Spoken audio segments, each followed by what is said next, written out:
രാധ ഞാൻ രാധ, കണ്ണനെ മറക്കാത്ത രാധ.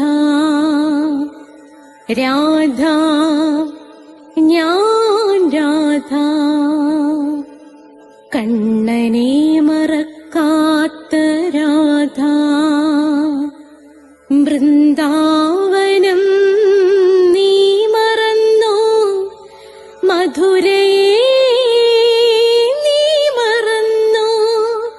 വൃന്ദാവനം നീ മറന്നോ, മധുരയെ നീ മറന്നോ. രാധയെ നീ മറന്നോ, കണ്ണാ പൈക്കളെ നീ മറന്നോ. രാധയെ നീ മറന്നോ, കണ്ണാ പൈക്കളെ നീ മറന്നോ. രാധ രാധ രാധ രാധ, മറന്നിട്ടും മറക്കാത്ത രാധ, മറന്നിട്ടും മറക്കാത്ത രാധ. രാധേ രാധേ രാധേ രാധേ, മറന്നിട്ടും മറക്കാത്ത രാധ,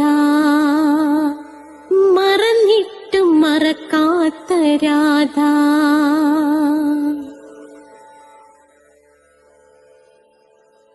രാധേ രാധേ ഓ രാധേ രാധേ, രാധേ രാധേ ഓ രാധേ രാധേ, രാധേ രാധേ ഓ രാധേ രാധേ, രാധേ രാധേ ഓ രാധേ രാധേ. രാധേ രാധേ എന്ന ചാനലിൻ്റെ രാധയുടെ പ്രണയം 151-ാമത്തെ എപ്പിസോഡിലേക്ക് എല്ലാ പ്രേക്ഷകർക്കും സ്വാഗതം. രാധാറാണിയുടെ കൃപ ഒന്നുകൊണ്ട് മാത്രമാണ് 151-ാമത്തെ എപ്പിസോഡിലേക്ക് കടക്കാൻ സാധിക്കുന്നത്. നമുക്ക് ഇതിനു മുമ്പുള്ള എപ്പിസോഡ് കേൾക്കണമെന്നുള്ളവർ പ്ലേലിസ്റ്റ് എടുത്താൽ മതി, അതിൽ കൊടുത്തിട്ടുണ്ട്. നിങ്ങൾ ഇത് ചാനൽ സബ്സ്ക്രൈബ് ചെയ്താൽ എല്ലാ തിങ്കളാഴ്ചയും 12 മണിയാകുമ്പോൾ നിങ്ങൾക്ക് നാരായണീയത്തിൻ്റെ ക്ലാസ് കിട്ടും. ചൊവ്വാഴ്ച രാധയുടെ പ്രണയം, വ്യാഴാഴ്ച അഷ്ടപതി. ഇംഗ്ലീഷ് സംസാരിക്കാൻ ആഗ്രഹിക്കുന്നവർക്ക് സ്പോക്കൺ ഇംഗ്ലീഷിൻ്റെ ക്ലാസ് ഉണ്ട്. ചിലർ എൻ്റെ അടുത്ത് വന്ന് പഠിക്കാൻ ആഗ്രഹം പ്രകടിപ്പിക്കുന്നുണ്ട്. ഞാൻ കൊല്ലത്താണ്. 30 ദിവസം കൊണ്ട് ഇംഗ്ലീഷ് സംസാരിക്കും, ഇല്ലെങ്കിൽ ഫുൾ എമൗണ്ടും തിരിച്ചു തരുമെന്നതാണ് എൻ്റെ രീതി. അതേ കണക്ക് തന്നെ ആൺകുട്ടികൾക്കും പെൺകുട്ടികൾക്കും എല്ലാം ഇവിടെ ഹോസ്റ്റൽ സൗകര്യങ്ങളുണ്ട്. നിരവധി പേരാണ് വന്ന് പഠിച്ചിട്ട് പോകുന്നത്. അതുകൂടാതെ നമുക്ക് പ്ലേലിസ്റ്റ് എടുത്തു കഴിഞ്ഞാൽ അഷ്ടാവക്ര ഗീതയുണ്ട്. ഒരു ഹിന്ദു അഷ്ടാവക്ര ഗീത കേൾക്കാതെ ഒരിക്കലും ജീവൻ വെടിയരുത്. അഷ്ടാവക്ര ഗീത നിങ്ങൾ നിശ്ചയമായിട്ടും കേട്ടിരിക്കണം. എൻ്റെ മാസ്റ്റർ പീസാണ് ഏതെന്ന് പറയുന്നത് അഷ്ടാവക്ര ഗീത എന്ന് പറയുന്നത്. അപ്പം നിശ്ചയമായിട്ടും നിങ്ങൾ അഷ്ടാവക്ര ഗീത കേൾക്കുമല്ലോ. അതേ കണക്ക് തന്നെ നിങ്ങൾ പ്ലേലിസ്റ്റ് എടുത്തു കഴിഞ്ഞാൽ ഹിന്ദുക്കൾ അറിയേണ്ടവ എന്ന ഒരു ഹെഡിങ് ഉണ്ട്. അതിലുള്ളതെല്ലാം കേൾക്കണം. നിങ്ങൾ കണ്ടിരിക്കേണ്ട ക്ഷേത്രങ്ങളെക്കുറിച്ചുണ്ട്. ഭക്തമീരയുടെ കഥയുണ്ട്. കൃഷ്ണൻ്റെ അവതാരമായ ശ്രീബുദ്ധൻ്റെ ജനനം മുതൽ മരണം വരെയുള്ള ജീവിത കഥ ഞാൻ കൊടുത്തിട്ടുണ്ട്. അതൊക്കെ കേൾക്കുക. രാധികാ കവചൻ 2 ഉണ്ട്. അത് 2ഉം ഞാൻ പഠിപ്പിച്ചിട്ടുണ്ട്. അത് വായിച്ചതിന് ശേഷം വേണം രാധാ സഹസ്രനാമം വായിക്കാൻ. രാധാ സഹസ്രനാമം നമ്മുടെ കൃഷ്ണപ്രിയ അതിമനോഹരമായി പാടിയിട്ടിട്ടുണ്ട്. 3 രാധാ സഹസ്രനാമമുണ്ട്. അതിൽ ഒരെണ്ണമാണ് ഞാൻ ഈ തന്നിരിക്കുന്നത്. ബാക്കി 2 രാധാ സഹസ്രനാമം അധികം താമസിയാതെ തന്നെ നിങ്ങളുടെ കൈകളിലേക്ക് എത്തുന്നതാണ്. അപ്പോൾ നമുക്ക് പ്രാർത്ഥിച്ചിട്ട് തുടങ്ങാം. ഓം മഹാഗണപതയേ നമഃ. ഓം ശ്രീ രാധാകൃഷ്ണായ നമഃ. ഓം രാധായേ സ്വാഹ. രാധേ രാധേ ഓ രാധേ രാധേ, രാധേ രാധേ ഓ രാധേ രാധേ, രാധേ രാധേ ഓ രാധേ രാധേ, രാധേ രാധേ ഓ രാധേ രാധേ, രാധേ രാധേ ഓ രാധേ രാധേ, രാധേ രാധേ ഓ രാധേ രാധേ. ബർസാനെ വാലി രാധാ റാണി की जय. എൻ്റെ മാതാവ് രാധാറാണിക്ക് ജയ്. എനിക്ക് സർവൈശ്വര്യങ്ങളും വാരിക്കോരി തരുന്ന എൻ്റെ പൊന്ന് രാധാറാണി അമ്മക്ക് ജയ്. എന്നെ സർവ പാപങ്ങളിൽ നിന്നും മോചിപ്പിച്ചു തരുന്ന എൻ്റെ പൊന്ന് രാധാറാണി അമ്മക്ക് ജയ്. എനിക്ക് രോഗങ്ങൾ വരാതെ കാത്തുരക്ഷിക്കുന്ന രാധാറാണി അമ്മക്ക് ജയ്. അതുപോലെ കഠിന കൃഷ്ണഭക്തനായ ഞാനെങ്ങനെ രാധാഭക്തനായ എന്ന വീഡിയോ ഉണ്ട്. അതിൻ്റെ ലിങ്ക് ആവശ്യമുള്ളവർ ഡിസ്ക്രിപ്ഷൻ ബോക്സിൽ എൻ്റെ നമ്പറുണ്ട് 9645333999. അതിലേക്ക് വിളിച്ചാൽ മതി.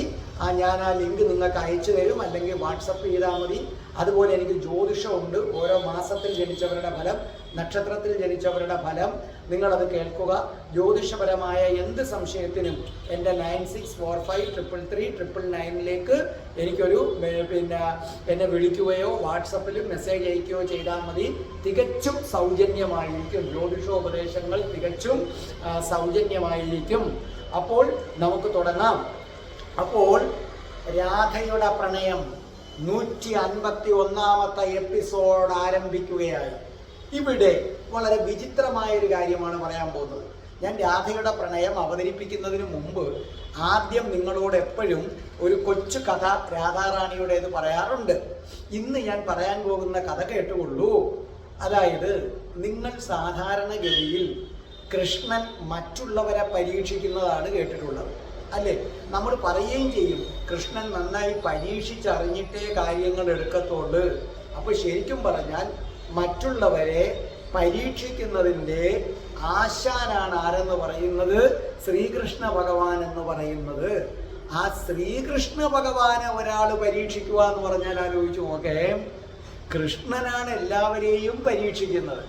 ആ കൃഷ്ണനെയാണ് മറ്റൊരാൾ പരീക്ഷിക്കുന്നത്. ആ ആള് ആരാണെന്ന് നിങ്ങൾക്കറിയണ്ടേ? രാധ. രാധ. ഒരു ദിവസം വൃന്ദാവനത്തിൽ ഗോപികമാരും കൃഷ്ണന്റെ സുഹൃത്തുക്കളും അതോടൊപ്പം തന്നെ രാധാറാണിയും ലളിതസഖിയും മറ്റു തോഴിമാരും എല്ലാം ഇങ്ങനെ ആർത്ത് ഉല്ലസിച്ചങ്ങനെ ഇരിക്കുകയാണ്. ആ സമയത്ത് കൃഷ്ണന്റെ കണ്ണുകൾ ഇങ്ങനെ ഗോപികമാരിൽ ഇങ്ങനെ പരതി നടക്കുന്നതാണ് നമ്മൾ കാണുന്നത്. ഗോപികമാരുടെ ചുറ്റും ഇങ്ങനെ പരതി നടക്കുകയാണ്. എന്ന് മാത്രവുമല്ല, കൃഷ്ണൻ ഒളികണ്ണിട്ട് ചന്ദ്രാവലിയെ നോക്കുന്നുണ്ട്. ചന്ദ്രാവലി ഇടയ്ക്കിടയ്ക്ക് ഒളികണ്ണിട്ട് കൃഷ്ണനെ നോക്കുന്നുണ്ട്. ഇതൊക്കെ രാധാറാണി ശ്രദ്ധിക്കുന്നുണ്ട്, മറ്റൊരാളും ശ്രദ്ധിക്കുന്നുണ്ട്. അത് വേറെ ആരുമല്ല, ലളിതസഖി. ലളിതസഖി ഇടയ്ക്ക് രാധാറാണിയുടെ ചെവിയിൽ മന്ത്രിച്ചു, നോക്കേ, ഇങ്ങനെ ഇരിക്കുന്നെങ്കിൽ ഈ കൃഷ്ണനുണ്ടല്ലോ, അവൻ്റെ കണ്ണുകൾ എവിടാണെന്ന് നോക്ക്. ഈ ഗോപികമാരുടെ ഇടയിലും ഇടയ്ക്കിടയ്ക്ക് അവൻ ചന്ദ്രാവലിയെയും ശ്രദ്ധിക്കുന്നുണ്ട്. ചന്ദ്രാവലി കണ്ടില്ലേ, അവളും കൃഷ്ണനെ ഇങ്ങനെ ശ്രദ്ധിച്ചുകൊണ്ടേ ഇരിക്കുകയാണ്. രാധാറാണി അതിന് മറുപടി ഒന്നും പറഞ്ഞില്ല. ആ സമയത്ത് കൃഷ്ണൻ എന്ത് ചെയ്തു? കൃഷ്ണൻ ഇങ്ങനെ ഇവരുമായി അങ്ങനെ രസിച്ചിരിക്കുകയാണ്. അപ്പം കൃഷ്ണന് മറ്റു ഗോപികമാരെയും ചന്ദ്രാവലിയും ഒക്കെ ആ സമയത്ത് അവരോടൊരു വല്ലാത്ത സ്നേഹം തോന്നി. അപ്പോൾ കൃഷ്ണൻ വിചാരിച്ചു, ഇതിനകത്ത് ഏതെങ്കിലും ഒരു ഗോപികയും ഒത്ത് ഒരു ദിവസം മുഴുവൻ കഴിയണം. അതിനെന്താണൊരു മാർഗം എന്ന് വിചാരിച്ചു. എന്നാൽ രാധയ്ക്കൊട്ടൊരു സംശയം തോന്നുകയും ചെയ്യരുത് എന്ന് കൃഷ്ണൻ വിചാരിച്ചു. അപ്പൊ കൃഷ്ണൻ വിചാരിച്ചു, ഇതിനെന്താ ചെയ്യേണ്ടത്? പെട്ടെന്ന് കൃഷ്ണൻ ആശയം കിട്ടി. കൃഷ്ണൻ പറഞ്ഞു, നോക്കൂ, ഞാനൊരു കാര്യം പറയാം. എത്രയോ നാളായി അല്പം സ്വാദുള്ള ഭക്ഷണം കഴിച്ചിട്ട്. നാളെ എനിക്ക് ഉച്ചയ്ക്ക് ആരാണോ ഏറ്റവും സ്വാദുള്ള ഭക്ഷണം കൊണ്ടുതരുന്നത്, ആ ഭക്ഷണം ഞാൻ കഴിച്ചിട്ട് എനിക്ക് ഏറ്റവും ഇഷ്ടപ്പെട്ട സ്വാദുള്ള ഭക്ഷണം തയ്യാറാക്കുന്ന ആളിൻ്റെ കൂടെ അടുത്ത ഒരു ദിവസം മുഴുവൻ രാവിലെ തൊട്ട് വൈകുന്നേരം വരെ ഞാൻ ചെലവഴിക്കുന്നതായിരിക്കും. ഈ സമയത്ത് ലളിതസഖി രാധാറാണിയുടെ അടുത്ത് പറഞ്ഞു, അവൻ്റെ തന്ത്രങ്ങൾ എടുത്തു തുടങ്ങി. ഇവനെ പോലൊരു കള്ളൻ വേറെയില്ല. അപ്പോഴും രാധാറാണി എന്ത് ചെയ്തു? ഒന്നും മിണ്ടിയില്ല. രാധാറാണിയുടെ മൗനം കണ്ടപ്പോൾ ലളിത സഖിക്ക് ഒരു സംശയം. ലളിത സഖി ചോദിച്ചു, രാധയെ നീ എന്താ ഒന്നും മിണ്ടാത്തത്? അപ്പോൾ ലളിത സഖിയെ നോക്കി രാധാറാണി ഒന്ന് പുഞ്ചിരിക്കുക മാത്രമേ ചെയ്തുള്ളൂ. അപ്പൊ കൃഷ്ണൻ പറഞ്ഞു, എന്തു പറയുന്നു? എല്ലാവരും തയ്യാറാണല്ലോ, എല്ലാവരും തയ്യാറാണല്ലോ. ദേ നോക്കൂ, നാളെ സൂര്യൻ നല്ല ജ്വലിച്ചു നിൽക്കുന്ന ആ സമയത്ത് കൊണ്ടുവരണം. സൂര്യന്റെ ശക്തി ക്ഷയിച്ചതിന് ശേഷം വരുന്ന ആരുടെയും ഉപകാരങ്ങൾ ഞാൻ സ്വീകരിക്കുന്നതല്ല. അതിനു മുമ്പ് എനിക്ക് എത്തിയിരിക്കണം. നമ്മുടെ ഭാഷയെ പറഞ്ഞാൽ ഏതാണ്ട് 1 മണിക്കുള്ളിൽ നമ്മുടെ ഭാഷയെ പറഞ്ഞാൽ എത്തിയിരിക്കണം. അപ്പോൾ ഗോപികമാർക്കെല്ലാം സന്തോഷമായി. അപ്പൊ എല്ലാവരും അങ്ങനെ പിരിഞ്ഞു പോയി. ഈ സമയത്ത് കൃഷ്ണൻ ഇടം കണ്ടിട്ട് രാധയെ നോക്കുന്നുണ്ട്. രാധയുടെ മുഖത്ത് ഒരു ഭാവവ്യത്യാസവുമില്ല, വിരോധവുമില്ല, ദേഷ്യവുമില്ല, സന്തോഷവുമില്ല, ഒന്നുമില്ല. അപ്പൊ കൃഷ്ണന് സംശയമായി, ഇവിടെ എന്താ ഉദ്ദേശിക്കുന്നത്? രാധാറാണി അവിടെ നിന്നങ്ങ് പോയി. പിറ്റേ ദിവസം രാവിലെ തന്നെ സകല ഗോപികമാരും എഴുന്നേറ്റു. ചന്ദ്രാവലി അതിനേക്കാൾ മുന്നേ എഴുന്നേറ്റു. എന്നിട്ട് അവർ അതിമധുരമായ ഭക്ഷണങ്ങളൊക്കെ എങ്ങനെ പാചകം ചെയ്യാൻ തുടങ്ങി. രാധാറാണി മാത്രം ഒന്നും പാചകം ചെയ്തില്ല. രാധാറാണി ഇങ്ങനെ അലസമായിട്ട് ഇങ്ങനെ എങ്ങിരുന്നു. അങ്ങനെ നമ്മുടെ ഭാഷയെ പറഞ്ഞ ഒരു 12 മണി ആയപ്പോൾ തൊട്ട് തന്നെ, കാരണം സൂര്യന്റെ ശക്തി ക്ഷയിക്കുന്നതിന് മുമ്പ് അവിടെ ഭക്ഷണവുമായി എത്തണം. അപ്പോൾ എല്ലാവരും ഗോപികമാര് ഭക്ഷണം അങ്ങോട്ട് കൊണ്ടുവരാൻ തുടങ്ങി. സകല ആൾക്കാരും ഭക്ഷണം കൊണ്ടുവരാൻ തുടങ്ങി.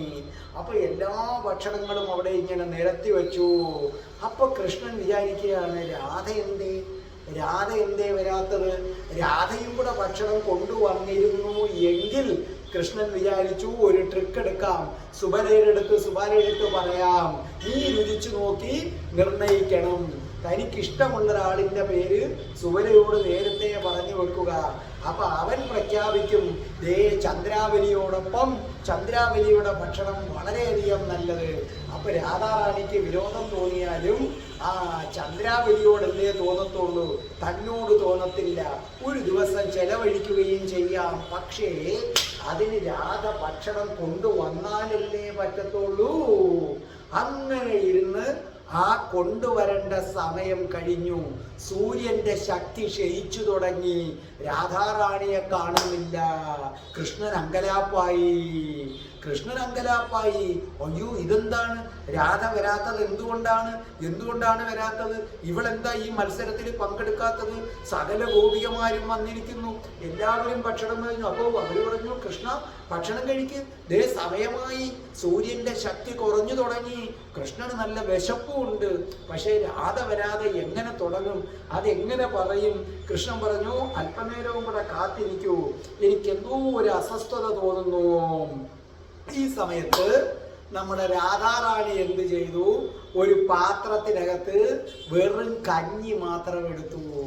കഞ്ഞി മാത്രം എടുത്തിട്ട് പതുക്കെ ആടി കൃഷ്ണൻ പറഞ്ഞ സമയം കഴിഞ്ഞതിന് ശേഷം മനഃപൂർവ്വം എത്തി.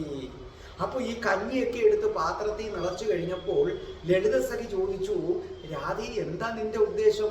നീ നല്ല ഭക്ഷണമൊന്നും ഉണ്ടാക്കുന്നില്ലേ എന്ന് ചോദിച്ചു. അപ്പൊ രാധാറാണി പറഞ്ഞു, പരീക്ഷിച്ചറിഞ്ഞു വേണം എന്തും എടുക്കേണ്ടത്. ഞാൻ കൃഷ്ണനെ ഒന്ന് പരീക്ഷിക്കുകയാണ് ഇന്നത്തെ ദിവസം, നീ നോക്കിക്കൊള്ളൂ എന്ന് പറഞ്ഞു. അങ്ങനെ രാധാറാണി ഇങ്ങനെ പാത്രവും ആട്ടി എത്തി. കൃഷ്ണൻ നോക്കിയപ്പോൾ രാധ വരുന്നു. കൃഷ്ണന്റെ മനസ്സൊന്ന് കുളിർത്തു. പക്ഷെ കൃഷ്ണൻ നോക്കിയപ്പോൾ കാണാം വെറും ഒരു കൊച്ചു പാത്രം മാത്രം. കൃഷ്ണന്റെ മനസ്സിൽ പൊള്ളിയാൻ മിന്നി. സാധാരണ ആൾക്കാര് വലിയ പൊതികളുമൊക്കെ ആയിട്ട് വരുമ്പോൾ രാധ മാത്രം ഇങ്ങനെ ആടി ഒരു ചെറിയ പാത്രവുമായിട്ട് ഇങ്ങനെ വരികയാണ്.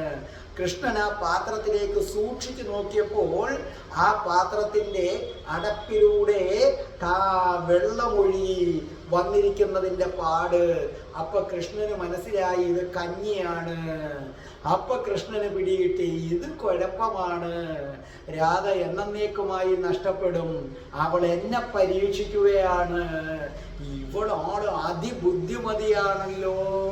അപ്പോൾ കൃഷ്ണൻ ഒന്നും മിണ്ടാതെ ഇങ്ങനെ ഇരിക്കുകയാണ്. അപ്പൊ രാധാറാണി വന്നു. അപ്പൊ ഗോപികമാരൊക്കെ നോക്കിയിട്ട് പറഞ്ഞു, അയ്യോ, രാധയുടെ കയ്യിൽ ഒരു കൊച്ചു പാത്രം മാത്രം, ഞങ്ങളൊക്കെ ദാ എന്തെല്ലാം കൊണ്ടുവന്നു. രാധാറാണി അപ്പോഴും ഒന്നും മിണ്ടുന്നില്ല. രാധാറാണി ആ പാത്രം കൊണ്ടുവന്ന് മുമ്പിലോട്ട് വെച്ച് കഴിഞ്ഞിട്ട് രാധാറാണി ഇങ്ങനെ കയ്യും കെട്ടി മാറി നിന്നു. സത്യത്തിൽ കൃഷ്ണന് പരിഭ്രാന്തിയായി. ഇവിടുന്നൊന്നും മിണ്ടുന്നത് പോലും ഇല്ലല്ലോ, ഒരു അക്ഷരവും അവള് മിണ്ടുന്നില്ലല്ലോ. ഗോപികമാർക്കും എല്ലാം അത്ഭുതമായി. അപ്പൊ കൃഷ്ണൻ നോക്കിയപ്പോഴോ അതീവ സ്വാദുള്ള ഭക്ഷണം, നാലു ചുറ്റും അതീവ സ്വാദുള്ള ഭക്ഷണം. പക്ഷേ രാധയാകട്ടെ കഞ്ഞിയും കൊണ്ടുവന്നിരിക്കുന്നു. അത്രയും സ്വാദുള്ള ഭക്ഷണം ഇരിക്കുമ്പോൾ ഇവൾ കഞ്ഞിയുമായിട്ട് വരണമെങ്കിൽ എന്തോ ഇവളുടെ മനസ്സിലുണ്ട്. കൃഷ്ണൻ പെട്ടെന്ന് പറഞ്ഞു, നോക്കൂ, എനിക്കറിയില്ല, ഇന്നത്തെ ദിവസം എനിക്കെന്തോ കഞ്ഞി കുടിക്കാനൊരു ഭയങ്കര കോട്ടി. അപ്പൊ ലളിതസഖി രാധാറാണിയുടെ ചെവി പറഞ്ഞു, കള്ളനാണ്, പെരുങ്കള്ളനാണ്. അപ്പോഴും രാധാറാണി ഒന്നും മിണ്ടിയില്ല. നിങ്ങളിൽ ആരെങ്കിലും കഞ്ഞി കൊണ്ടുവന്നിട്ടുണ്ടോ? എനിക്കറിയില്ല, വല്ലാത്ത ഒരു കൊതി എനിക്ക് വരുന്നു കഞ്ഞി കുടിക്കാനായിട്ട്. അപ്പൊ മറ്റു ഗോപികമാരുടെ മുഖമൊക്കെ എങ്ങും മങ്ങി. അപ്പോൾ പറഞ്ഞു, ഇത് ആരുടെയാണ്? ഇതെന്താണ് ഒരു കൊച്ചു പാത്രം? ഇത് രാധ കൊണ്ടുവന്നതല്ലേ? രാധ, ഇത് കഞ്ഞിയാണോ രാധ ഇതിനകത്ത്? അപ്പോഴും രാധാറാണി ഒന്നും മിണ്ടുന്നില്ല. രാധാറാണി കൃഷ്ണനെ തന്നെ ഇങ്ങനെ നോക്കി നിൽക്കുകയാണ്. അപ്പൊ കൃഷ്ണൻ പതുക്കെ രാധാറാണിയുടെ പാത്രം എടുത്ത് തുറന്നപ്പോൾ കഞ്ഞിയാണ്. അപ്പോൾ രാധാറാണി ഒരു കാര്യം കൂടെ ചെയ്തിട്ടുണ്ട്, ഉപ്പ് പോലും ഇട്ടിട്ടില്ല ആ കഞ്ഞിക്കകത്ത്, ഒന്നും ഇട്ടിട്ടില്ല, വെറും സാധാരണ കഞ്ഞി. അപ്പൊ കൃഷ്ണനാണെങ്കിലോ നാല് ചുറ്റും സ്വാദൂറുന്ന വിഭവം. രാധാറാണി ഇതൊക്കെ ഇങ്ങനെ കയ്യും കെട്ടി ഇങ്ങനെ നോക്കിക്കൊണ്ട് ഇങ്ങനെ നിൽക്കുകയാണ്. ലളിതസഖിയുടെ ചുണ്ടിൽ ഒരു ചെറിയ പുഞ്ചിരി ഊറി വരുന്നുണ്ട്. അപ്പൊ കൃഷ്ണൻ പറഞ്ഞു, ആ രാധേ, നീ കഞ്ഞി കൊണ്ടുവന്നു ഇല്ലേ? എന്റെ മനസ്സ് വായിച്ചറിഞ്ഞതുപോലെ തന്നെയാണല്ലോ നീ ചെയ്തത്. എന്നിട്ട് പറഞ്ഞു, ഞാൻ ഈ കഞ്ഞിയൊന്നും എടുക്കട്ടെ. കൃഷ്ണൻ കഞ്ഞി എടുത്ത് വായിക്കാത്ത വെച്ചു. പുറത്ത് തുപ്പാനും വയ്യ, ഇറക്കാനും വയ്യ. കാരണം ഉപ്പുമില്ല, ഒന്നുമില്ല, ഒരു രുചിയുമില്ലാത്ത കഞ്ഞിയാണ് കൊണ്ടുവന്നത്. കളയാൻ വയ്യ. കൃഷ്ണന് മനസ്സിലായി, തനിക്കൊരു ശിക്ഷയും കൂടെ ചേർത്താണ് രാധ തന്നിരിക്കുന്നത്. രണ്ടും കൽപ്പിച്ചാണ്. കൃഷ്ണൻ ആ കഞ്ഞി അങ്ങ് പാടുപെട്ട് ഇറക്കി. എന്നിട്ട് കൃഷ്ണൻ പറഞ്ഞു, രാധേ, എന്തൊരു കൈപുണ്യമാണ് നിനക്ക്. നീ പാചകം ചെയ്ത ഭക്ഷണം അത് അതീവ രുചികരമാണ്. ഇവിടെ നോക്കൂ, ഇത്രയും ഗോപികമാര് വിഭവസമൃദ്ധമായ സദ്യ ഒരുക്കിക്കൊണ്ടുവന്നു. പക്ഷേ നീ ഉണ്ടാക്കിക്കൊണ്ടുവന്ന കഞ്ഞിയുണ്ടല്ലോ, ഉയ്യോ, അതിൻ്റെ സ്വാദ് മറ്റൊന്നിനുമില്ല. അപ്പോഴേക്കും മറ്റു ഗോപികമാർക്കും ചന്ദ്രാവലിക്കുമൊക്കെ നിരാശയായി. അവര് പറഞ്ഞു, കൃഷ്ണ, ഇത് ശരിയല്ല, നിനക്ക് ഏറ്റവും സ്വാദുള്ള ഭക്ഷണം ഉണ്ടാക്കണമെന്ന് പറഞ്ഞു. എന്നിട്ട് നീ ഇപ്പൊ പറയുന്നു രാധയുടെ ഭക്ഷണത്തിന് ഭയങ്കര രുചി. കൃഷ്ണൻ അങ്ങ് ശരിക്കും പറഞ്ഞ, നമ്മുടെ ഭാഷയെ പറഞ്ഞ വെട്ടില് വീണ്. എന്തോ ചെയ്യാൻ പറ്റും? രാധാറാണി ആകട്ടെ വളരെ തന്ത്രപരമായിട്ട് നിൽക്കുകയാണ്. ഉള്ള ഗോപികമാരൊക്കെ പിണങ്ങാനും പോവുകയാണ്. അപ്പൊ ഗോപികമാര് പറഞ്ഞു, കൃഷ്ണ, ഇത് ശരിയല്ല, നീ മനഃപൂർവ്വം ചെയ്യുന്നതാണ്. കൃഷ്ണൻ പറഞ്ഞു, അല്ല, എനിക്കൊരു ചെറിയ വയ്യായിക ഉണ്ടായിരുന്നു വീട്ടിൽ നിന്ന് ഇറങ്ങിയപ്പം.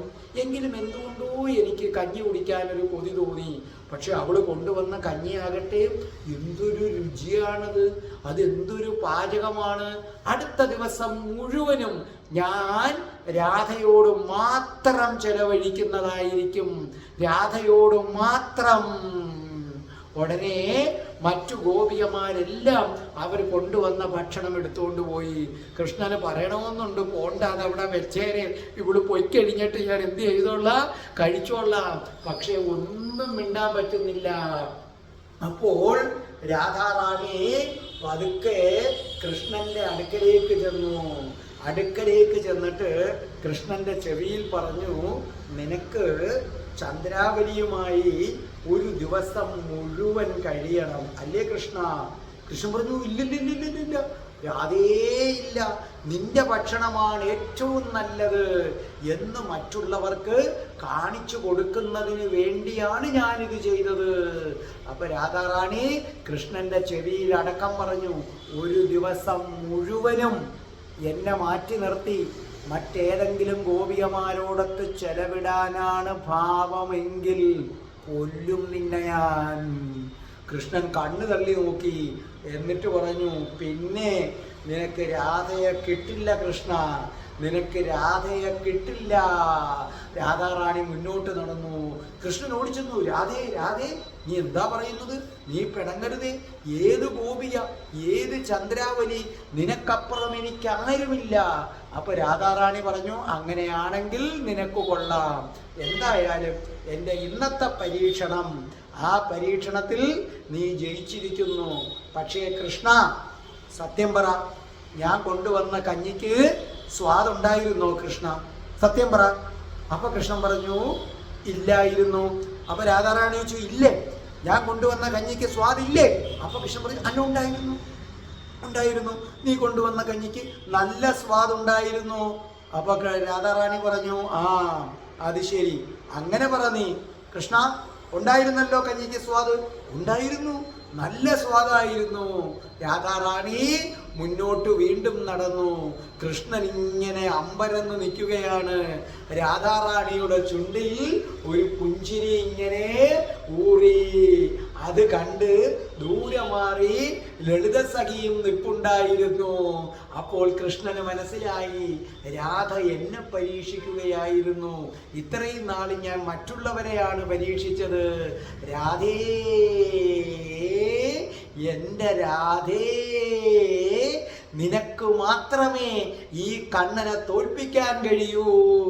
എന്നിട്ട് സാക്ഷാൽ ശ്രീകൃഷ്ണൻ ആ ശക്തിമത്തായ രാധാമന്ത്രം അവിടെ ഇരുന്ന് ചൊല്ലി, രാധേ രാധേ ഓ രാധേ രാധേ, രാധേ രാധേ ഓ രാധേ രാധേ, രാധേ രാധേ ഓ രാധേ രാധേ, രാധേ രാധേ ഓ രാധേ രാധേ, രാധേ രാധേ ഓ രാധേ രാധേ, രാധേ രാധേ ഓ രാധേ രാധേ, രാധേ രാധേ ഓ രാധേ രാധേ, രാധേ രാധേ ഓ രാധേ രാധേ.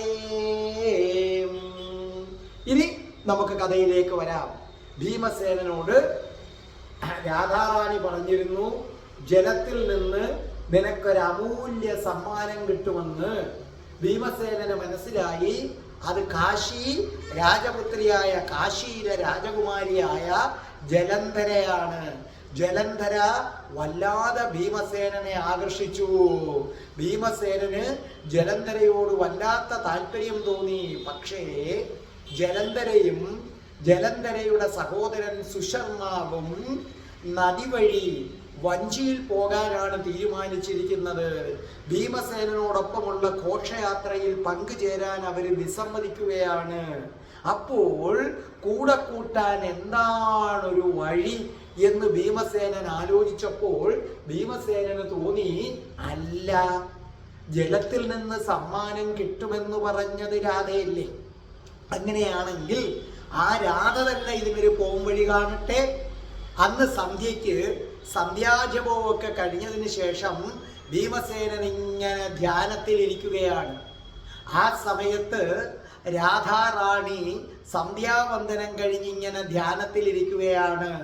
പെട്ടെന്ന് രാധാറാണിക്ക് ഭീമസേനന്റെ രൂപം വന്നു. രാധാറാണിക്ക് കാര്യം മനസ്സിലായി. അപ്പോൾ രാധാറാണി പറഞ്ഞു, ഭീമസേന വിഷമിക്കണ്ട, ഞാൻ നിനക്കൊരു ഉപായം പറഞ്ഞു തരാം. ആ ഉപായത്തിലൂടെ കുറച്ചു നേരം നിനക്ക് കിട്ടും. നിന്നോടൊപ്പം മുഴുവനും ഘോഷയാത്രയിൽ പങ്കെടുക്കാൻ ഒരാളെ തടസ്സം നിൽക്കൂ, അത് കൃഷ്ണനാണ്. കൃഷ്ണന്റെ തടസ്സം ഞാൻ എങ്ങനെ മാറ്റിത്തരും? എങ്കിലും ഒരു കാര്യം ചെയ്യാം, ഞാൻ നിനക്ക് വേണ്ടി ജലന്ധരയെ നിന്റേതാക്കി കുറെ നിമിഷങ്ങൾ തരാം എന്ന് പറഞ്ഞുകൊണ്ട് രാധാറാണി ഭീമസേനന്റെ ചെവിയിലേക്ക് എന്തൊക്കെയോ ഇങ്ങനെ പറയുകയാണ്. അപ്പൊ ഭീമസേനന് തോന്നുകയാണ് തൻ്റെ ചെവിയിലേക്ക് രാധാറാണി ഇങ്ങനെ ഓരോ കാര്യങ്ങൾ പറഞ്ഞു തരുന്നതായിട്ട്. എന്നിട്ട് രാധാറാണി അവിടെ ഇരുന്നുകൊണ്ട് പറഞ്ഞു, ഉത്കോചക തീർത്ഥത്തിൽ എത്തുന്നത് വരെ നീ ക്ഷമിക്കണം. അവിടെയാണ് ധൗമ്യന്റെ ആശ്രമം. അവിടെ നിന്ന് നീ ഗംഗാ തീരത്തേക്ക് പോകണം. അപ്പോൾ നിനക്ക് കാര്യങ്ങളെല്ലാം പിടികിട്ടും ഭീമസേന എന്ന് പറഞ്ഞു. അപ്പൊ സ്വാഭാവികമായിട്ടും ഇത് വിശാഖ കേട്ടുകൊണ്ട് നിൽക്കുകയാണ്. അപ്പൊ വിശാഖ അടുത്ത് വന്നിട്ട് പറഞ്ഞു, രാധേ. പെട്ടെന്ന് രാധാറാണി ഇങ്ങനെ ഞെട്ടി അടക്കി എഴുന്നേറ്റു. അല്ല, നീ എന്താണ് ഭീമസേനെന്നും ഉത്കോചക തീർത്ഥമെന്നും ഒക്കെ പറയുന്നു, എന്താണ് കാര്യം? അപ്പൊ രാധാറാണി പറഞ്ഞു, ഞാൻ പറഞ്ഞു. അപ്പൊ പറഞ്ഞു, അതെ, എന്തോ എനിക്ക് ഓർമ്മയില്ല, ഞാൻ ആ ധ്യാനത്തിൽ എന്തോ കണ്ടു, എന്തോ വിളിച്ചു പറഞ്ഞതാണെന്ന് പറഞ്ഞു. അപ്പൊ പറഞ്ഞു, എന്നാലും ഭീമസേനന് കുറച്ചു നേരത്തേക്ക് ജലന്ധരെ കിട്ടുമെന്നൊക്കെ നീ പറഞ്ഞല്ലോ. അപ്പോൾ പറഞ്ഞു, നോക്കൂ, ധ്യാനിക്കുമ്പോൾ ഞാൻ മറ്റൊരാളാണ്, ധ്യാനം കഴിയുമ്പോൾ ധ്യാനത്തിൽ എന്ത് നടന്നു പറഞ്ഞു എന്നെനിക്ക് ഓർമ്മയില്ല. അത് നമുക്കറിയാമല്ലോ, നമ്മൾ നല്ല ഉറങ്ങിക്കിടക്കുമ്പോൾ, നമ്മൾ നല്ല ഗാഠനിദ്രയിൽ കിടക്കുമ്പോൾ നമ്മൾ എന്തൊക്കെ സ്വപ്നം കാണും, ഉണർന്നു കഴിയുമ്പോൾ നമുക്ക് കിട്ടത്തില്ലല്ലോ. അപ്പൊ ഭീമസേനൻ പറഞ്ഞു, അത് ശരി, അപ്പോൾ ഉത്കോചക തീർത്ഥത്തിൽ എത്തുന്നത് വരെ ക്ഷമിക്കണം. അപ്പോൾ ഭീമസേനൻ നേരെ യുധിഷ്ഠിരന്റെ അടുത്ത് എന്ന് പറഞ്ഞു, ജ്യേഷ്ഠ, നമുക്ക് പോകാനുള്ള ഏർപ്പാടുകളൊക്കെ ആയിട്ടുണ്ട്. നമ്മൾ ചോദിച്ചതിൻ്റെ ഇരട്ടിയാണ് ദ്രുപദ രാജാവ് നമുക്ക് തന്നിരിക്കുന്നത്. ദ്രുപദ രാജാവ് നമുക്ക് 70 ആനകളെ തന്നിട്ടുണ്ട്, 100 രഥങ്ങൾ തന്നിട്ടുണ്ട്, 400 പശുക്കളെ തന്നിട്ടുണ്ട്, 200 കുതിരകളെ തന്നിട്ടുണ്ട്, ഇവയ്ക്ക് യോജിച്ച സൈന്യത്തെയും പരിചാരകരെയും എല്ലാം തന്നിട്ടുണ്ട്. അപ്പോൾ പറഞ്ഞു, ഭീമസേന, നീ ഇതൊക്കെ ചോദിച്ചു വാങ്ങിച്ചതാണോ? ഭീമസേനൻ പറഞ്ഞു, അല്ലല്ലല്ല, അവര് നിർബന്ധിച്ചതാണ് എന്നെ ഇങ്ങോട്ട്, ദ്രുപദ രാജാവ് നിർബന്ധിച്ചതാണ്. യുധിഷ്ഠിരൻ ഒരു വിശ്വാസം വരാത്ത മട്ടി നോക്കി. അപ്പൊ ഭീമസേനൻ പറഞ്ഞു, ഇതാണ് ജ്യേഷ്ഠന്റെ കുഴപ്പം, ഞാൻ പോയി എന്തെങ്കിലും ചെയ്തുകൊണ്ട് വന്നാൽ ജ്യേഷ്ഠൻ എന്നെ അല്പം പോലും വിശ്വാസമില്ല. നോക്കൂ, ഞാൻ ഘോഷയാത്രയുടെ ക്രമീകരണങ്ങളെല്ലാം പൂർത്തിയാക്കി. അപ്പോൾ യുധിഷ്ഠിരൻ ചോദിച്ചു, എന്താണ് ക്രമീകരണങ്ങൾ? അപ്പൊ പറഞ്ഞു, മറ്റൊന്നുമല്ല, ആനകളായിരിക്കും ഏറ്റവും മുന്നിൽ. ഈ ആനകളെ നയിക്കുന്നത് ഞാൻ തന്നെ. അപ്പൊ ഏറ്റവും മുന്നിൽ ഞാൻ കാണും. ആനകൾക്ക് പിന്നാലെ നമ്മുടെ കാലിക്കൂട്ടം, അതിന് ചുറ്റും നമ്മുടെ സേനാവ്യൂഹം നിൽക്കും, അതിന് പിന്നിൽ നമ്മുടെ കുതിരപ്പട, അതിന് നേതൃത്വം കൊടുക്കുന്നത് നകുലനായിരിക്കും, അതിൻ്റെ തൊട്ടു പിന്നിൽ അർജുനന്റെ നേതൃത്വത്തിൽ യുദ്ധവിദഗ്ധന്മാരുണ്ടായിരിക്കും, അതിന് തൊട്ടു പിന്നിലായിട്ട് വധൂവരന്മാരായ ദ്രൗപദിയും നമ്മുടെ യുധിഷ്ഠിരൻ ജ്യേഷ്ഠനും ഉണ്ടായിരിക്കും.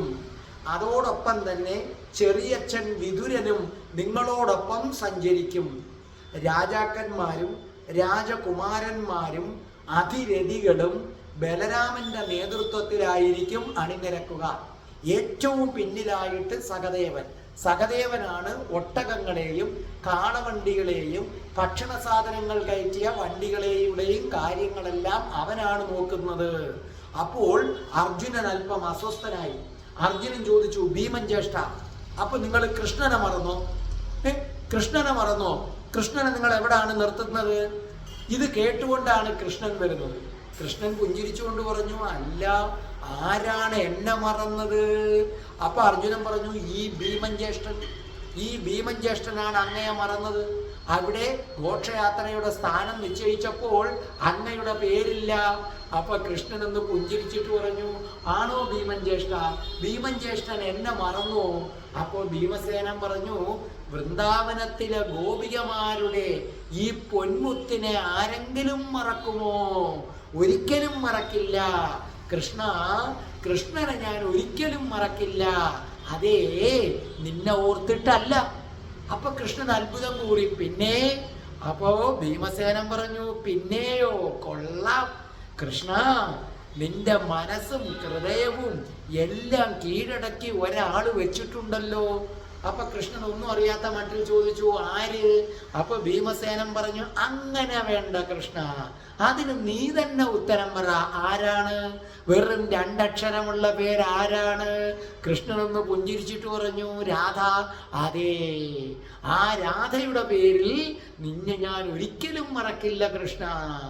അപ്പൊ കൃഷ്ണൻ പുഞ്ചിരിച്ചിട്ട് പറഞ്ഞു, അല്ല ഭീമൻ ജ്യേഷ്ഠ, ഇപ്പൊ രാധയുടെ പേരിലാണോ ഭീമൻ ജ്യേഷ്ഠൻ എന്നെ സ്നേഹിക്കുന്നത്? അപ്പൊ ഭീമസേനൻ നിഷ്കളങ്കനാണ്. ഭീമസേനൻ പറഞ്ഞു, അതേല്ലോ, ഞാൻ രാധയുടെ പേരിൽ തന്നെയാണ് സ്നേഹിക്കുന്നത് കൃഷ്ണ. നിന്നേക്കാൾ അത്ഭുത സിദ്ധികൾ എനിക്ക് തോന്നുന്നത് രാധയ്ക്കാണുള്ളതെന്നാണ്. അപ്പൊ കൃഷ്ണൻ പറഞ്ഞു, അങ്ങനെയാണോ? അപ്പൊ ജ്യേഷ്ഠൻ എന്നെ രാധയുടെ പേരിലായാലും മറന്നിട്ടില്ലല്ലോ. ഇല്ല. അപ്പൊ പിന്നെ എന്റെ സ്ഥാനം എവിടെയാണ്? ഏറ്റവും ഒടുവില് അമ്മയോടൊപ്പം രഥത്തിലിരിക്കണം. അമ്മയോടൊപ്പം രഥത്തിലിരുന്ന് അമ്മയോട് വർത്തമാനങ്ങളൊക്കെ പറഞ്ഞ് അമ്മയെ ഒന്ന് ആശ്വസിപ്പിക്കണം. അപ്പൊ അർജുനൻ പറഞ്ഞു, കൃഷ്ണനെ അവസാനം നിർത്തിയത് ശരിയല്ല, ഒരു കാരണവശാലും ഭീമൻ ജ്യേഷ്ഠൻ ചെയ്തത് ശരിയല്ല. അപ്പൊ പറഞ്ഞു, അതാണ് ശരി, ഞാൻ കൃഷ്ണനെ ഏറ്റവും അവസാനം നിർത്തിയത് കൃഷ്ണന് വേണ്ടിയല്ല, എനിക്ക് വേണ്ടിയാണ്. അപ്പൊ അർജുനൻ ചോദിച്ചു, ജ്യേഷ്ഠന് വേണ്ടിയോ? അതെ അർജുന, കൃഷ്ണനെ പിടിച്ച് ഏറ്റവും മുമ്പിൽ നിർത്തിയാൽ കൃഷ്ണൻ നമ്മളെ കൂടെ വരുന്നു എന്ന് എല്ലാവരോടും നമ്മൾ പ്രഖ്യാപിച്ചു കഴിഞ്ഞു. അപ്പൊ ആളുകൾ ഏറ്റവും മുമ്പിൽ കൃഷ്ണൻ നിൽക്കുന്നത് കാണുമ്പോൾ കൃഷ്ണന് സമ്മാനങ്ങളും ഒക്കെ കൊടുത്ത് കൃഷ്ണനെ തൊഴുതിട്ട് അവരങ്ങ് തിരിച്ചു പോകും. പിന്നെ നമ്മുടെ ഘോഷയാത്ര കാണാൻ ആരും കാണത്തില്ല. ഇവരിൽ പലർക്കും കൃഷ്ണനെ അറിഞ്ഞുകൂടാ എന്ന സത്യം നിങ്ങൾ മനസ്സിലാക്കുക. അവരാരും കൃഷ്ണനെ കണ്ടിട്ടില്ല. അപ്പൊ ഏറ്റവും മുമ്പിലായിരിക്കും കൃഷ്ണൻ എന്നവർ ധരിക്കും. അപ്പൊ ഞാനങ്ങ് മുമ്പിൽ നിന്ന് കഴിയുമ്പോൾ ഒന്ന് അവരെനിക്ക് സമ്മാനങ്ങളൊക്കെ തരും, അതെല്ലാം എനിക്കങ്ങ് വാങ്ങിക്കാം. പിന്നെ എനിക്ക് അവസാനം പറയാം കൃഷ്ണൻ ഇതിൻ്റെ ഇടയ്ക്കുണ്ടെന്ന്. അപ്പൊ അവർ അവസാനം വരെ കൃഷ്ണനെ കാത്തു നിൽക്കും. ഇതിനു വേണ്ടിയാണ് ഞാൻ ചെയ്തത്. അപ്പൊ അർജുനൻ പറഞ്ഞു, അത് ശരിയല്ല, ഈ ആരാധന കൃഷ്ണൻ അവകാശപ്പെട്ടതാണ്, ജ്യേഷ്ഠൻ അത് പിടിച്ചെടുക്കുന്നത് ശരിയല്ല. അപ്പൊ കൃഷ്ണൻ പറഞ്ഞു, ഭീമസേനൻ ജ്യേഷ്ഠൻ പറഞ്ഞതിലും കാര്യമുണ്ട്. ഞാൻ മുന്നിൽ നിന്നാൽ അവരെല്ലാവരും എന്നെ കണ്ടതിന് ശേഷം തിരിച്ചു പോകും.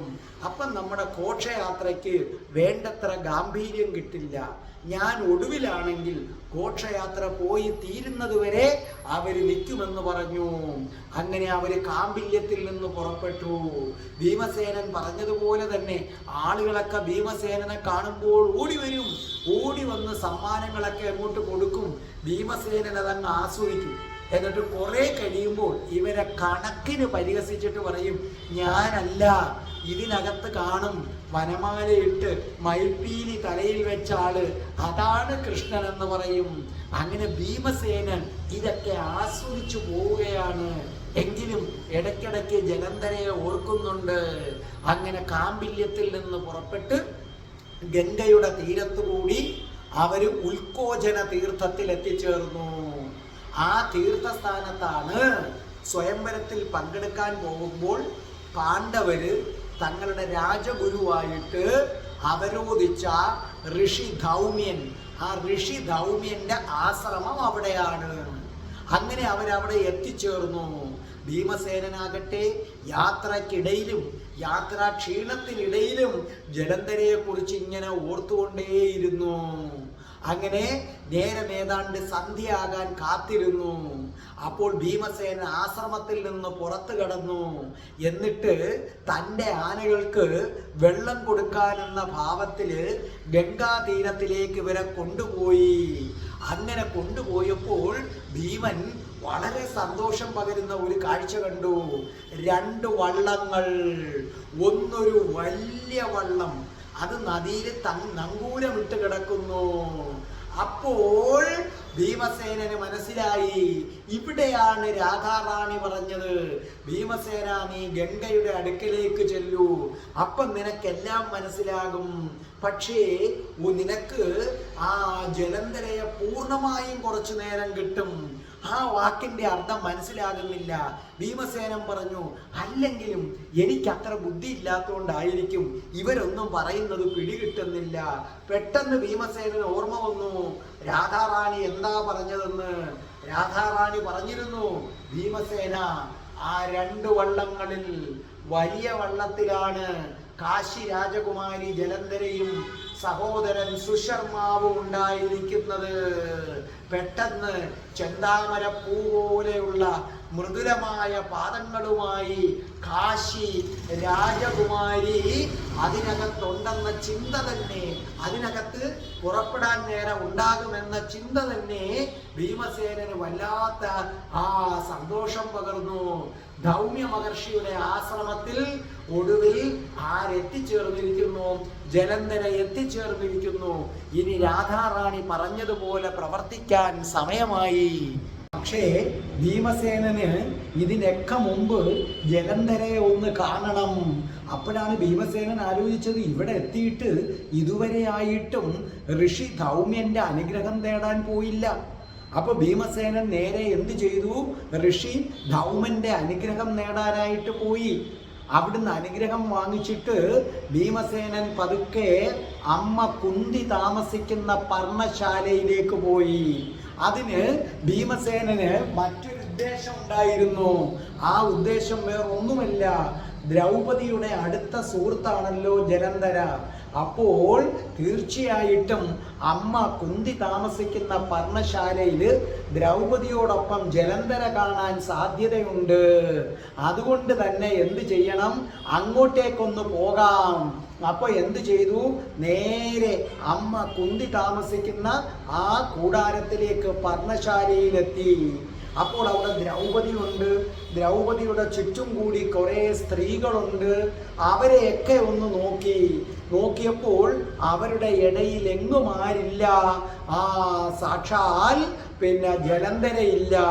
അതോടുകൂടി വല്ലാത്ത വിഷമമായി പോയി, നിരാശ തോന്നി. നേരെ അടുക്കളയിലേക്ക് പോയി. നല്ലൊരു പാചകക്കാരൻ കൂടിയാണ് ഭീമൻ. അപ്പൊ ധൗമന് നേരത്തെ അറിയാം ഭീമസേനന്റെ ആഹാരത്തിനെ കുറിച്ചുള്ള ആർത്തി. അപ്പൊ ഭീമസേനൻ ആവശ്യമായ ആഹാരം എല്ലാം കരുതി വച്ചിരുന്നു. അപ്പൊ ഭീമസേനൻ എന്ത് ചെയ്തു? ആ ആഹാരം മുഴുവനും കഴിച്ചു. അത് കഴിച്ച് വയറൊക്കെ നിറഞ്ഞ് തൃപ്തിയായി കഴിഞ്ഞപ്പോൾ ഭീമസേനൻ നേരെ കൃഷ്ണന്റെ പർണശാലയിലേക്ക് പോയി. അവിടെ ചെന്നിട്ട് കൃഷ്ണൻ ഇരിക്കുന്ന മുറിയുടെ വാതിൽ തുറന്നിട്ട് ചോദിച്ചു, ദർശനം തരുമോ ഗോവിന്ദ? കണ്ടോ, ഇദ്ദേഹം വലിയ ഉത്സാഹശീലിയാണ്, പാവമാണ്, നിഷ്കളങ്കനാണ്. ദർശനം തരുമോ ഗോവിന്ദ? അപ്പൊ കൃഷ്ണനോടൊപ്പം സാത്യകിയുണ്ട്, നകുലനുണ്ട്, പിന്നെ സുശർമാവിരിപ്പുണ്ട്. ഇത്രയും പേരവിടെ ഇരിപ്പുണ്ട്. അപ്പോ കൃഷ്ണൻ പുഞ്ചിരിച്ചുകൊണ്ട് പറഞ്ഞു, അതെങ്ങനെ? അങ്ങ് എന്തിനാണ് എൻ്റെ അടുത്ത് ദർശനം തരുമോ എന്ന് ചോദിക്കുന്നത്? ചോദിക്കുന്നതിന് മുമ്പ് തന്നെ കിട്ടിയല്ലോ. എൻ്റെ ദർശനം കിട്ടിയതിന് ശേഷമല്ലേ ദർശനം തരുമോ എന്ന് ചോദിക്കുന്നത്? അങ്ങൊരു രസികനാണല്ലോ എന്ന് പറഞ്ഞു. ഭീമസേനൻ അകത്തേക്ക് കയറിയപ്പോൾ കൃഷ്ണൻ ചോദിച്ചു, എല്ലാം മംഗളകരമായി നടക്കുന്നുണ്ടല്ലോ? ഭീമസേനൻ പറഞ്ഞു, എല്ലാം മംഗളകരമായി നടക്കുന്നു. പക്ഷെ പുറമെ കുറച്ച് പാവപ്പെട്ടവർ നിൽക്കുന്നുണ്ട്. അവരുടെ കാര്യത്തിൽ മാത്രം ഒന്നും മംഗളകരമല്ല. അവർ കൃഷ്ണനെ കാണാൻ വേണ്ടി കാത്തു നിൽക്കുകയാണ്. അപ്പോൾ പുറത്ത് കൃഷ്ണനെ ഒരു നോക്ക് കാണാൻ വേണ്ടി ആളുകൾ തടിച്ചുകൂടി നിൽക്കുകയാണ്. അവർ ജയ ജയ കൃഷ്ണ വാസുദേവ, ജയ ജയ കൃഷ്ണ വാസുദേവ എന്നിങ്ങനെ ഉച്ചത്തിൽ വിളിച്ച് കൂവുന്നുണ്ട്. അപ്പൊ കൃഷ്ണനോട് പറഞ്ഞു, അവരെ ഇനി കാത്തു നിർത്തുന്നത് ശരിയാണോ? അപ്പോൾ പറഞ്ഞു, അത് ശരിയാണ്, അവരെ ഇനി കാത്തു നിർത്തുന്നത് ശരിയല്ല. ഭീമൻ ജ്യേഷ്ഠ, ഇത് മനസ്സിലായോ? ജലന്ധരയുടെ ജ്യേഷ്ഠൻ സുശർമാവ്. അപ്പോൾ ഭീമസേനൻ ഒന്ന് സൗഹൃദ ഭാവത്തിൽ ഒന്ന് പുഞ്ചിരിച്ചു. എന്നിട്ട് കൃഷ്ണൻ തൻ്റെ കിരീടമെടുത്ത് തലയിൽ വെച്ചു. എന്നിട്ട് പുറത്തെ ഉത്തരീയവും എടുത്തിട്ട് പുറത്തേക്ക് പോയി. സുശർമാവിന് കൂടെ പോകണമെന്നുണ്ടായിരുന്നു. പക്ഷെ ഭീമസേനൻ തോളത്ത് പിടിച്ചങ്ങോട്ട് ഇരുത്തിയതിന് ശേഷം ചോദിച്ചു, അല്ല സുശർമാവേ, രാജകുമാര, നിങ്ങൾ ഉത്കോചകത്തിൽ എപ്പോഴെത്തി? അപ്പോൾ സുശർമാവ് പറഞ്ഞു, 3 ദിവസം മുമ്പ്. അപ്പൊ ചോദിച്ചു, എപ്പോൾ പോകുന്നു? സന്ധ്യയ്ക്ക് പോകുന്നു. അപ്പോൾ മനസ്സിലായി സുശർമാവിന് തന്നോട് സംസാരിക്കാൻ അല്പം പോലും താല്പര്യമില്ല. അങ്ങനെ ഒരാൾക്ക് താല്പര്യമില്ല എന്ന് തോന്നിയാൽ സാധാരണ ആൾക്കാർ പിൻവാങ്ങും. ഭീമസേനൻ വിചാരിച്ചു അത് കൊള്ളത്തില്ലല്ലേ, എന്നാ പിന്നെ ഇവനെ ഒന്ന് ദേഷ്യം പിടിപ്പിച്ചിട്ട് തന്നെ ബാക്കി കാര്യം. തുരുതുരാ ചോദ്യങ്ങളായി. ഭീമസേനൻ ചോദിച്ചു, എന്താ ഇത്ര ധൃതി ഇപ്പൊ പോവാനായിട്ട്? അന്നേരം പറഞ്ഞു ഇവിടെ, എന്നിട്ട് ചോദിച്ചു ഇവിടെ ഞങ്ങളോടൊപ്പം ഒരു 2 ദിവസം നിന്നിട്ട് പൊക്കൂടെ? അപ്പൊ സുശർമാവ് പറഞ്ഞു പറ്റില്ല, കാരണം എൻ്റെ സഹോദരി ഭാനുമതിക്ക് നല്ല സുഖമില്ല, അതുകൊണ്ട് ഞങ്ങൾ ഹസ്തിനപുരത്തേക്ക് പോവുകയാണ്. പക്ഷെ ഇതൊക്കെ തൻ്റെ പ്രകടമായ ഇഷ്ടക്കേട് ഭീമസേനന്റെ മുന്നിൽ കാണിച്ചുകൊണ്ട് തന്നെ സുശർമാവ് പറയുന്നത്. അപ്പം പക്ഷെ ഭീമസേനനും അത് മനസ്സിലായി, പക്ഷെ മനഃപൂർവ്വം കുത്തി ചോദിക്കുകയാണ്. അപ്പൊ ഭീമസേനൻ, ഓ എന്തു പറ്റി ഭാനുമതിക്ക്? അപ്പൊ സുശർമാവ് പറഞ്ഞു ഗർഭിണിയാണ്, അത്രയേ ഉള്ളൂ. അപ്പൊ ഞങ്ങൾ അങ്ങോട്ടൊന്ന് പോകുന്നു, പ്രസവ സമയത്ത് ഞങ്ങൾ അവിടെ ഉണ്ടാകണം, അതിനു വേണ്ടിയാണ് ഞാൻ പോകുന്നത്. അപ്പൊ ഭീമസേനൻ പറഞ്ഞു, ആ നിങ്ങളപ്പോ കുറച്ചു ദിവസം ഹസ്തിനപുരത്തുണ്ടാകുമല്ലേ? സുശർമാവ് പറഞ്ഞു ഞാൻ പോകട്ടെ. സുശർമാവ് എഴുന്നേറ്റു. അപ്പോൾ ഭീമസേനനും കൂടെ ഇറങ്ങി. എന്നിട്ട് ഭീമസേനൻ ചോദിച്ചു, അല്ല ഞങ്ങളോടൊപ്പം വന്നൂടെ? അപ്പൊ അയാൾ പറഞ്ഞു ഇല്ല, ജലമാർഗമേ പോകുന്നുള്ളൂ. അപ്പോൾ പറഞ്ഞു ഞങ്ങളോടൊപ്പം ഈ ഘോഷയാത്രയിൽ കരമാർഗം പോകാം. അപ്പൊ സുശർമാവ് പറഞ്ഞു എനിക്ക് താല്പര്യമില്ല, ഞങ്ങൾക്ക് നൗകയിലാണ് പോകേണ്ടതെന്ന് ഞാൻ പറഞ്ഞു കഴിഞ്ഞല്ലോ, പിന്നെന്തിനാണ് അതിനെക്കുറിച്ച് ചോദിക്കുന്നത്? അപ്പോൾ ഭീമസേനൻ പറഞ്ഞു ആയിക്കോട്ടെ, എപ്പോഴാണ് നൗകയിലേക്കുള്ള യാത്ര? സുശർമാവ് മനസ്സിൽ പറഞ്ഞു ഇതൊരു വലിയ ശല്യമായി മാറിയല്ലോ, നമ്മുടെ ഭാഷയിൽ പറഞ്ഞാൽ ഇത് വലിയ കുരിശായി മാറിയല്ലോ ഭഗവാനെ, ഇത് എന്ത് ചെയ്യാൻ പറ്റും? അപ്പോൾ സുശർമാവ് പറഞ്ഞു അത് വേലിയേറ്റമാകുന്നതോടെ നങ്കൂരം ഉയർത്തുകയുള്ളൂ, പക്ഷെ ഞങ്ങൾ അത്താഴമൊക്കെ കഴിഞ്ഞതിന് ശേഷം നേരെ നൗകയിലേക്ക് പോകും. അപ്പൊ ഭീമസേനൻ പറഞ്ഞു യാത്ര അയക്കാൻ ഞാനും വരാം. സുശർമാവ് ഒന്നും മറുപടി പറഞ്ഞില്ല. സുശർമാവിന്റെ മനസ്സിലുണ്ട് നിങ്ങൾ വരണ്ട എന്ന്. അപ്പോൾ ഭീമസേനൻ എന്ത് ചെയ്തു എന്നറിയാമോ? പിന്നെ അത്താഴം കഴിഞ്ഞ് ഇവർ പോകുന്ന സമയം നോക്കി അവിടെ ഇങ്ങനെ കാത്തു നിന്നു.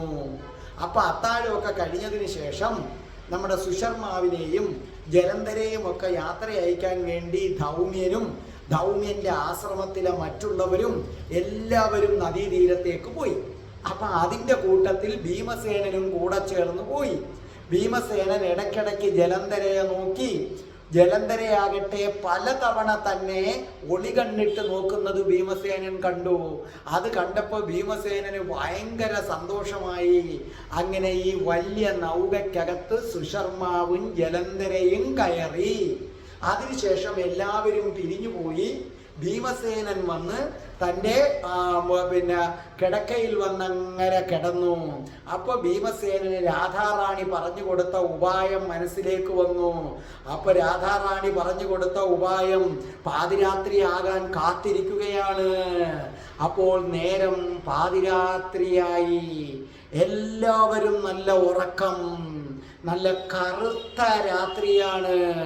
അപ്പൊ ഭീമസേനൻ ഒരിക്കൽ കൂടി മനസ്സിൽ പറഞ്ഞു രാധേ, രാധയുടെ വാക്ക് വിശ്വസിച്ച് ഞാൻ പോവുകയാണ്, എന്നെ കാത്തോളണം.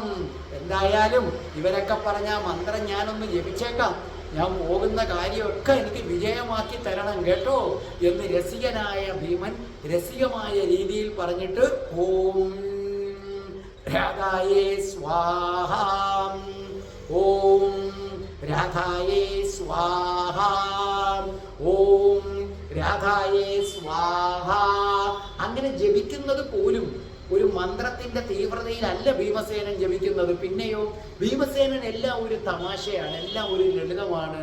അങ്ങനെ ഈ 3 തവണ മന്ത്രവും ഒക്കെ പറഞ്ഞ് നമ്മൾ പറയത്തില്ലേ ഇനി ഇത് ചൊല്ലാത്തത് കൊണ്ട് കുഴപ്പം വന്നാലോ എന്ന മട്ട്. ഇതാണ് യഥാർത്ഥ ഭീമസേനൻ. അദ്ദേഹം പാവമാണ്, നിഷ്കളങ്കനാണ്.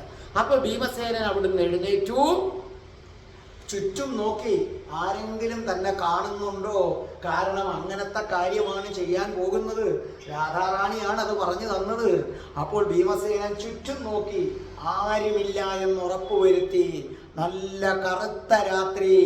ഭീമസേനൻ പതുക്കെ ഗംഗാ തീരത്തിലേക്ക് ജലന്ധരയും സുശർമാവും ഇരിക്കുന്ന വള്ളത്തിനടുത്തേക്ക് നൗകയിലേക്ക് നടക്കാൻ തുടങ്ങി.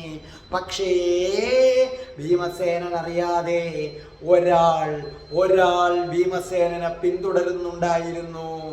ഭീമസേന അതിനെ അറിയുന്നുണ്ടായിരുന്നില്ല. ഭീമസേനന്റെ എല്ലാ കാര്യങ്ങളും ഭീമസേനൻ അതിരുവിട്ടിങ്ങനെ സുശർമാവിനോട് അടുക്കുന്നതെല്ലാം അയാൾ നേരത്തെ കണ്ടിരുന്നു. ആ ആൾ ഭീമസേനനെ പിന്തുടരുകയാണ്. അത് കൃഷ്ണനൊന്നുമല്ല, വേറൊരാൾ. ഭീമസേനൻ അത് അറിയുന്നില്ല. അറിയാതെ രാധാറാണി പറഞ്ഞ തന്ത്രം നടപ്പിലാക്കാൻ പോകുന്നു. പക്ഷേ ഭീമസേനന്റെ പിന്നാലെ അതാ ഒരു നിഴൽ. ആ നിഴൽ കൂടെ പോവുകയാണ്. ആരായിരിക്കാം അത്? കാത്തിരിക്കൂ.